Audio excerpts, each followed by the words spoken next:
রতন, তুমি এ কি বলছো ভাই? হ্যাঁ রিমন ভাই, আমি ঠিকই বলছি। মোড়ল মশাই, নির্ধারিত সময়ের আগেই রিমন ভাই আপনার সকল পাওনা টাকা পরিশোধ করে দিবে। রিমন ভাই যদি টাকা পরিশোধ করতে না পারে, তাহলে আমি রিমন ভাইয়ের সকল পাওনা টাকা পরিশোধ করে দেব। আমি এই টাকার জিম্মেদার হলাম। এ হা হা হা হা হা, রতন হবে টাকার জিম্মেদার। রতন এতগুলো টাকা কোথায় পাবে? মোড়ল মশাই, দয়া করে রিমন ভাইকে আর একটা সুযোগ দেন। কথা মশাই, ওদেরকে আর একটা সুযোগ দিন। ওরা এতগুলো টাকা পাবে কোথায়? রিমন মিয়া, ওরা সবাই যেহেতু বলছে, তাই তোমাকে একটা সুযোগ দিলাম। আর মনে রেখো রিমন মিয়া, কার্তিক মাসের প্রথম সপ্তাহেই টাকা পরিশোধের শেষ তারিখ। আর রতন, তুমি কিন্তু মনে রেখো, রিমন মিয়ার পাওনা টাকার জিম্মেদার কিন্তু তুমিই। আর এই এলাকার আইন কানুন তো তুমি ভালো করেই জানো। কর্তামশাই, চলেন আমরা রফিকের বাড়ি যাব।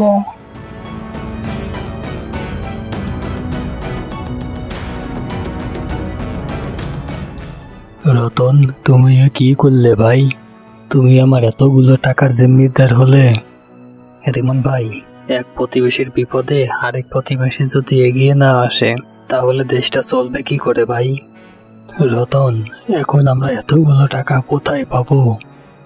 রিমন ভাই, আপনি এত ভেঙে পড়েন না তো। কার্তিক মাস আসতে আরো 1.5 মাসের মতো সময় বাকি আছে।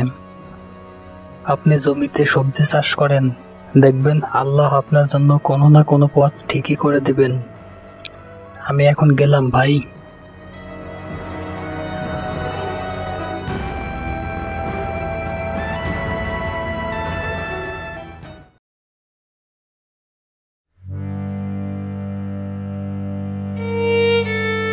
বউ, আমি তো কিছুতেই মেনে নিতে পারছি না। আমার চোখের সামনেই আমার বাপ দাদা রেখে যাওয়া সব সম্পত্তি হাতছাড়া হয়ে যাবে। দেখো, তুমি এত ভেঙে পড়ো না। রতন ভাই তো তোমার টাকার জিম্মেদার হয়েছে।